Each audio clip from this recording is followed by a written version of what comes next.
Good morning friends. अपेक्षा online English classes के YouTube channel पर मैं जयपुर से एडवोकेट पंकज जोशी आपका हार्दिक स्वागत करता हूँ, हार्दिक अभिनंदन करता हूँ। आइए पेपर सेक्शन की तरफ मूव करते हैं। पहला जो क्वेश्चन जा रहा है वो आपको फ्रेजेस का मीनिंग फाइंड आउट करना है। टू कैच ए टार्टर, इसकी एप्लीकेशन देखिए।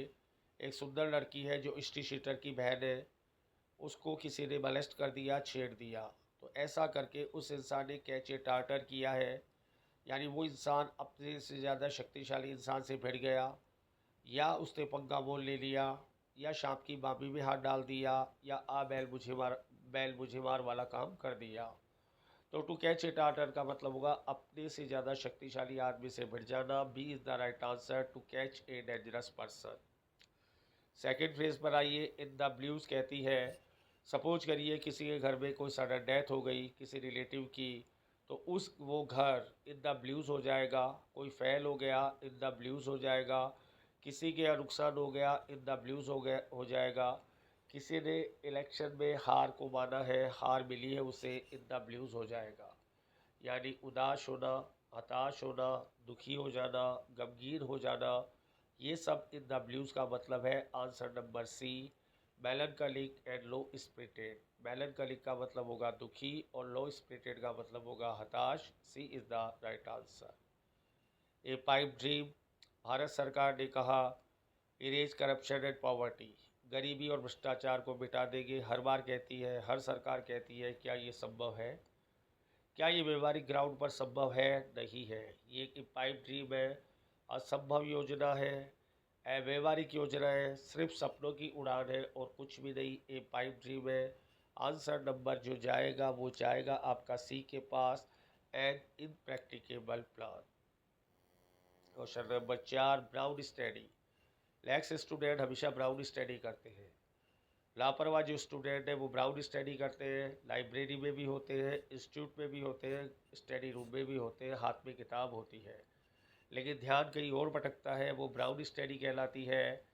पढ़ाई के समय विचारों में खो जाना ब्राउन स्टडी कहलाती है। आंसर नंबर ए, रेवरी, दिन का सपना, खुली आंखों का सपना, लेकिन पढ़ाई के समय, वो ब्राउन स्टडी कहलाती है। फिफ्थ क्वेश्चन, रेस्ट और लॉरेंस। गांव वाले जनरली रेस्ट और लॉरेंस होते हैं। जो दाल रोटी है उससे खुश रहते हैं, जो उनके पास है उससे खुश है, संतुष्ट है। जो भी उनके पास है, खेत खलियान जो भी है, भेड़ बकरी, उससे जो आजीविका होती है उससे खुश है, वो उड़ने की उड़ान नहीं भरते, वो कहलाता है रेस्ट और लॉरेंस, यानी संतुष्ट होना, सेटिस्फाई होना। ए इज़ द राइट आंसर। समानार्थी शब्दों के लिए आइए। वाई विथ, वाई के साथ प्रपोजिशन विथ आएगा। पाकिस्तान इंडिया से वाई विथ करता है। मारुति हुंडई से वाइवित करती है। ओप्पो वीवो से वाइवित करता है, यानी होड़ करना, प्रतिस्पर्धा करना, कॉम्पीट करना। A is the right answer. Covert और फ्रिस्क, एक मंकी और एक चाइल्ड करता है। मंकी और चाइल्ड क्या करता है? कैवर्ट और फ्रिस्क करता है, यानी उछल कूद करता है। एक बच्चा कभी शांति से नहीं बैठ सकता और एक मंकी कभी शांति से नहीं बैठ सकता।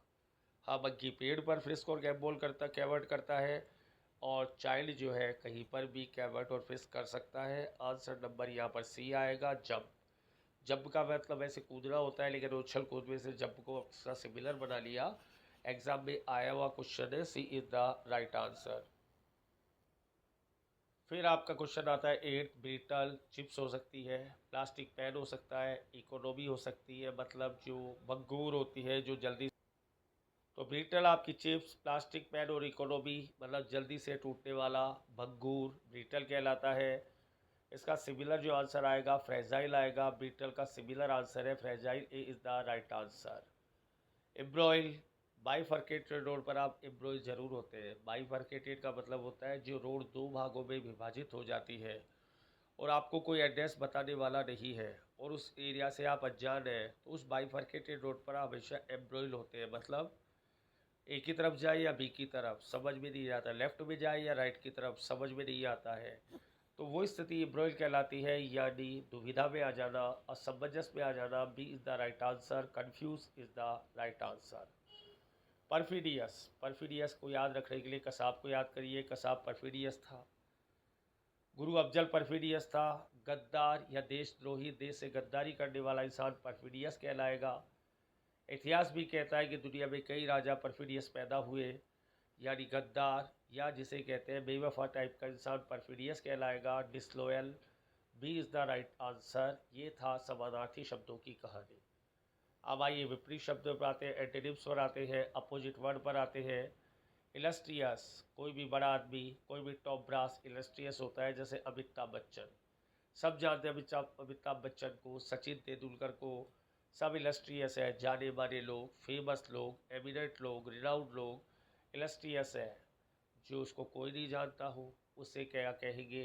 जिस इंसान को कोई ना जानता हो उसे बोलेंगे obscure. D is the right answer.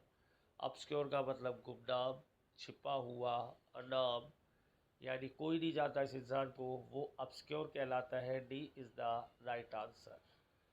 फिर आता है इम्प्यूडेंट। पैम्पर्ड चाइल्ड, बिगड़े हुए जो बच्चे होते हैं, अब्यूजिंग करते हैं, आपका इल ट्रीटमेंट करते हैं, जिनमें साउंड सेक्रामेंट नहीं होते, पैसे वाले लोगों के जो बच्चे होते हैं वो कैसे होते हैं? इम्प्यूडेंट। बदतमीज़ कहलाते हैं, और बदतमीज़ का हमें अपोजिट ढूंढना है। पोलाइट, विनर्म, शालीन, डिसेंट जो होगा वो पोलाइट कहलाएगा। B is the right answer. Tardy, traffic होता है, जब कैट्स एंड डॉग्स रेड होती है तो टार्डी ट्रैफिक हो जाता है। समझ में आ गई कहानी? टार्डी ट्रैफिक का मतलब धीमी चाल से चलने वाला, सुस्त गति से चलने वाला टार्डी। बारिश होगी भयंकर तो जहाँ भी जाम होता है वो काहे के कारण होता है? टार्डी ट्रैफिक के कारण। जाम नहीं है, सुबह का समय, सुबह के समय ट्रैफिक कैसा होता है? क्विक होता है, क्योंकि ना क्राउड होता है ना जाम होता है। तो टार्डी का अपोजिट क्या आ गया? B, quick is the right answer. Slender, कोई इंसान अब्जीबल पॉवर्टी में रह रहा है, अथागिरी में रह रहा है, कैसा होगा? स्लेंडर। जेल में रह रहा है, कैसा होगा? स्लेंडर। एकदम पतला दुबला, स्लेंडर कहलाएगा। अपोजिट कर लीजिए, stout. A is the right answer. Stout यानी मोटा, स्लेंडर यानी पतला। ए इज़ द राइट आंसर। फिर क्वेश्चन आता है 15, बाउंटीफुल। ओशियन में, सागर में, महासागर में पानी कैसा है? बाउंटीफुल, बहुत ज़्यादा है, प्रचुर मात्रा में है, अतः है। लेकिन और जगह पानी की कमी है, पानी बहुत कम है, मीगर पानी है। B is the right answer. जहाँ स्कार्सिटी ऑफ वाटर है वहाँ पर पानी कैसा है? मीगर है। सागर में, महासागर में, कई नदियों में पानी कैसा है? बाउंटीफुल है। तो B is the right answer. Meagre is the right answer. आइए ग्रामर का बेस करते हुए 16 to 20 क्वेश्चन करते हैं। I bought a new TV last month. मैं पिछले महीने एक नया टीवी लाया था, लास्ट मंथ के कारण बोट आ गया। But I my sold TV at, so at present I have 2 TV. इसलिए अभी मेरे पास 2 टीवी है। कहानी यट के पास आती है, ब्लू कलर में यट है, ये कीवर्ड है। ये क्या कहता है? यट के साथ प्रेजेंट परफेक्ट निगेटिव ही आता है। सारी कहानी को भूल जाइए और यट के पास आ जाइए। आंसर नंबर बी आएगा। I have not sold my old TV yet. मैंने अभी तक अपना पुराना टीवी नहीं बेचा है। B is the right answer. Rahul can the 4 candles in one breath. Can आपकी क्षमता बताता है, बता दी। राहुल एक साथ 4 जो है कैंडल्स बुझा सकता है एक सांस में। यहाँ पर बुझाने के लिए फ्रेजल वर्ब ढूंढनी है, वो है आपकी पुट आउट। पुट आउट का मतलब बुझाना। यहाँ पर ब्लो आउट भी आ सकती थी, वैसे मोमबत्ती के लिए सही जो फ्रेजल वर्ब है वो ब्लो आउट है। लेकिन एग्जाम का क्वेश्चन है इसलिए पुट आउट भी आ सकता है। पुट आउट होता है आग बुझाने के लिए, और फूंक मारकर बुझाने के लिए सही फ्रेजल वर्ब ब्लो आउट आती है। लेकिन आंसर शीट में नहीं है तो हम क्या करें, और एग्जाम का क्वेश्चन है इसलिए हम इसको चैलेंज भी नहीं कर सकते। तो हम अपना क्वेश्चन बचाने के लिए ए आंसर करेंगे।